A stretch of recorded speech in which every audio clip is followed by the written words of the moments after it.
RRB, l'invité du matin.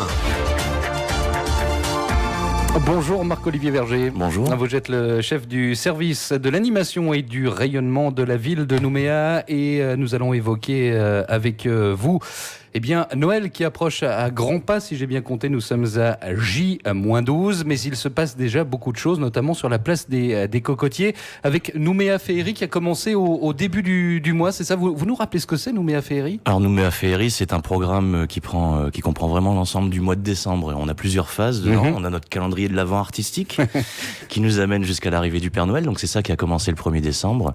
Tous les soirs au kiosque à musique, un spectacle gratuit, des compagnies locales, des compagnies internationales. On a commencé hier avec les internationaux. Ouais. Un rendez-vous qui fonctionne bien, de mieux en mieux chaque année. Mais quand vous dites ça fonctionne bien, vous arrivez à quantifier le nombre de personnes qui se réunissent chaque soir place des Cocotiers? Absolument, tous les soirs on a nos petits compteurs et c'est important pour nous de voir justement l'évolution des publics. On atteint plus de 1000 personnes ou plus sur des soirées de lancement comme on va avoir samedi au spectacle. On peut avoir 1500, 2000 personnes. Oui. Donc au spectacle, c'est 25 spectacles qui sont à l'affiche. Donc oui, on arrive... grosso modo, l'année dernière, on était à 25 000 personnes qui sont venues voir les spectacles. Spectacle de rue, c'est inédit en Nouvelle-Calédonie, c'est une pratique qui est pas très connue. On a des compagnies locales qui arrivent à cet exercice, on est en milieu urbain, c'est un peu particulier, et les internationaux qui eux sont complètement rodés et qui font découvrir aux Nouméens et aux Calédoniens cet art, un peu méconnu ici. Oui. Nouméa Féerie, c'est aussi l'occasion peut-être de mettre pendant un mois en valeur la place des Cocotiers. C'est ça. C'est l'exécutif municipal a vraiment souhaité dans cette mandature que les Nouméens se réapproprient cette place des Cocotiers. Ouais. Donc nous, on a comme mission d'animer vraiment de plus en plus cette place. La plupart de nos gros événements se passent à la place des Cocotiers. On a aussi les projections sur écran géant. On a les dimanches en mode doux du centre-ville. Donc voilà, c'est vraiment un endroit où on voit les gens, les publics qui se la réapproprient. C'est un axe fort, c'est le kilomètre zéro de toutes les distances partout, c'est de la Fontaine Céleste. Et donc, on se retrouve avec des gens qui viennent maintenant, et au mois de décembre, c'est encore plus flagrant avec les lumières qu'on a, flâner, place des Cocotiers en famille, en toute sérénité. Et justement, vous avez des retours des gens qui viennent flâner sur la place des Cocotiers. Qu'est-ce qu'ils vous disent? Ils ont pas vraiment besoin de nous le dire, quoi. On voit. C'est surtout on voit des gens qui sont apaisés. Et ça, c'est signe que tout va bien, en tout cas, à ce moment-là. C'est le petit break de fin de journée, en sortant du boulot, avec les enfants, on vient se poser quelques minutes place des Cocotiers, vraiment pour faire le break. C'est le sentiment que vous avez? Oui, c'est ça, c'est le break, c'est l'annonce aussi des grandes vacances. C'est les grandes vacances qui arrivent ce vendredi. C'est la période de Noël. On sent que l'état d'esprit change. On sait que pendant un mois, on a un peu de légèreté. C'est aussi assez agréable.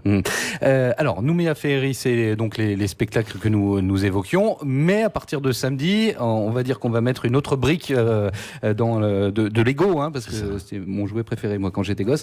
On va mettre une autre brique avec la fête de la lumière. De quoi s'agit-il exactement? Alors, Fête de la lumière, c'est un gros programme aussi, donc instauré depuis 2014. Ouais.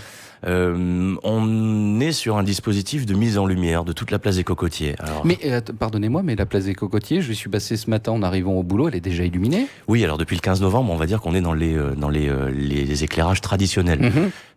On va dire des guirlandes dans les arbres. Ouais. Voilà. Là, on va passer donc vraiment dans l'esprit fête de la lumière. Des projecteurs, je crois qu'il y a plus de 250 projecteurs qui sont déployés sur la place. Des guirlandes, des nouvelles guirlandes avec des nouvelles technologies où on peut un peu plus s'amuser. Des écrans LED, du vidéomapping, de la mise en valeur aussi des bâtiments. L'hôtel de ville sera traité, le musée de la ville. Et puis il y aura des points d'attraction un peu particuliers. On avait la maison de glace l'année dernière, où on avait juste froid. Cette année, on va avoir une très grande maison de glace. On va pouvoir voir des sculptures sur glace avec un sculpteur. Attendez, vous me dites que en plein mois de décembre, place des Cocotiers, il fait une trentaine de degrés la journée. Il va y avoir un sculpteur de glace, mais de la vraie glace. Avec de la vraie glace, et pas de la glace du frigo, une glace qui vient spécifiquement d'Australie, parce que il faut qu'elle soit un peu particulière. Faut pas qu'il y ait d'aspérité visible et tout. Donc il y a des procédés qui ne sont pas faisables ici. Donc oui, alors tout ça sera dans un container frigorifique, évidemment. Mais oui, les gens vont de nouveau avoir froid, mais ils vont pouvoir aussi voir toute une décoration de glace.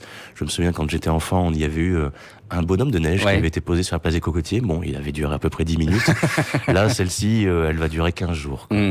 Qui vous aide dans cette fête de la lumière? Je suppose que c'est compliqué d'aller éclairer comme ça des façades d'immeubles, etc., etc. Vous travaillez avec qui? Alors donc, on travaille avec la société Océania de Macédonie. En début d'année, on lance un appel d'offres. On n'a pas les compétences ni le matériel interne mairie. Et puis, c'est toujours plus intéressant de travailler avec des professionnels de la lumière et de ce type de dispositif. Donc, c'est la société Océania qui avait déjà œuvré l'année dernière, qui œuvre de nouveau cette année. C'est la possibilité aussi d'avoir, mais ce que je disais tout à l'heure, des dispositifs technologiques innovants. On se rend compte que la Nouvelle-Calédonie n'est plus si isolée que ça en matière de technologie. On a une technologie qui est abordable, avec des coûts moindres par rapport à ce qu'il pouvait y avoir il y a 10 ans, il y a 15 ans. Et donc la société Océania, ou d'autres sociétés évidemment, mais celle-ci, puisqu'on travaille avec elle cette année, elle va pouvoir nous montrer des choses. Et on parlait de la glace sur la place des Cocotiers. L'année dernière, on a eu un peu de neige sur la place des Cocotiers. Je crois que cette année, on va en avoir beaucoup. Ça fonctionne bien, la fête de la lumière, en termes de personnes qui se rendent sur place? Oui, parce que j'ai le souvenir l'an dernier que parfois la place des Cocotiers était noire de monde. Oui, c'est ça, voilà. Est-ce que c'est juste une vision de l'esprit ou est-ce que c'est une réalité? Non, c'est la réalité. Samedi soir, donc on est sur la phase de lancement, on aura beaucoup de monde.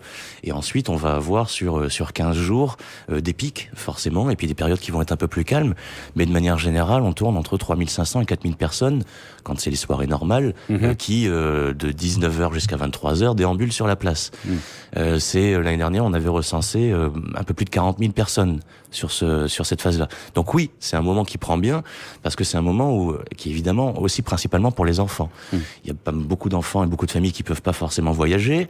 Le souhait de l'exécutif, c'était de pouvoir amener un peu de magie sur cette place des Cocotiers pour les festivités. Et ça fonctionne très très bien. Les enfants sont comme des fous à courir derrière les motifs au sol, à voir les lumières, à s'émerveiller derrière les guirlandes. Et j'ai surpris aussi beaucoup de parents. Oui, c'est ce que j'allais vous dire. Émerveillés. À courir derrière les petits motifs au sol, il y a aussi les parents qui se laissent prendre au jeu. La fête de la lumière, ça commence samedi à quelle heure? Alors le lancement de samedi est à 19h30 au kiosque à musique. Donc c'est Jean-Pierre Delrieux, le premier adjoint au maire, qui lancera cette fête de la lumière. Et tous les soirs, donc à partir du 16 jusqu'au 30, on sera de 19h à 23h. On a des dispositifs spéciaux cette année qui ont été mis notamment pour l'accessibilité aux personnes à mobilité réduite ou aux personnes âgées.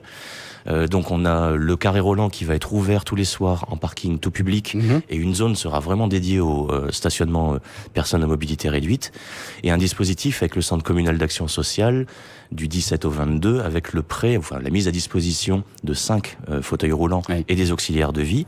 Donc ça sera sur réservation auprès du CCAS de Nouméa pour pouvoir justement faire en sorte que la fête soit accessible à tous.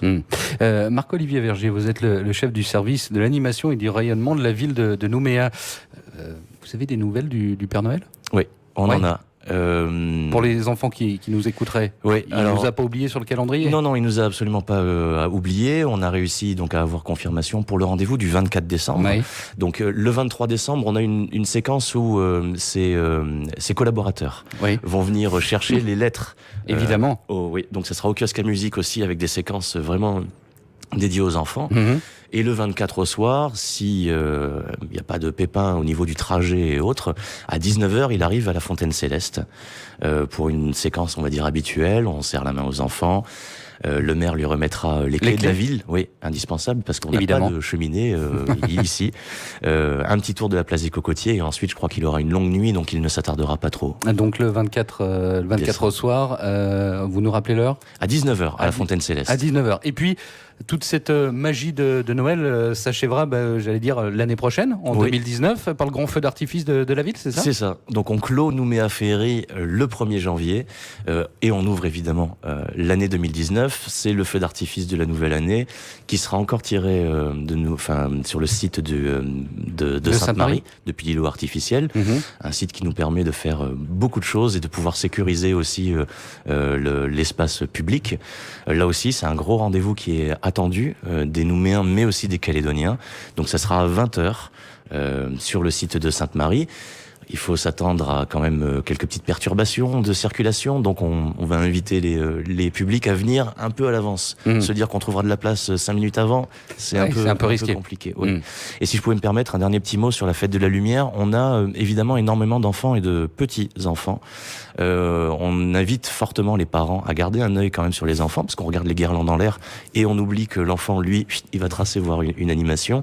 Et un petit conseil pour nous faciliter la tâche, ça serait d'écrire aussi le numéro de téléphone des parents sur la main de l'enfant au marqueur. Comme ça, on pourra aussi très rapidement apaiser les inquiétudes des uns des autres. Voilà quelques bons conseils pour celles et tous ceux qui vont se rendre à la fête de la lumière. C'est à partir de samedi à 19h30. Ça va durer jusqu'au 30 décembre. Les animations au kiosque à musique se poursuivent également. Le 24 décembre, vous avez passé un coup de fil au Père Noël. Il devrait arriver sans aucun problème, place des Cocotiers. Et tout ça se termine le 1er janvier 2019 avec le grand feu d'artifice. Merci beaucoup Marc-Olivier Verger d'avoir été avec nous ce matin, chef du service de l'animation et du rayonnement de la ville de Nouméa.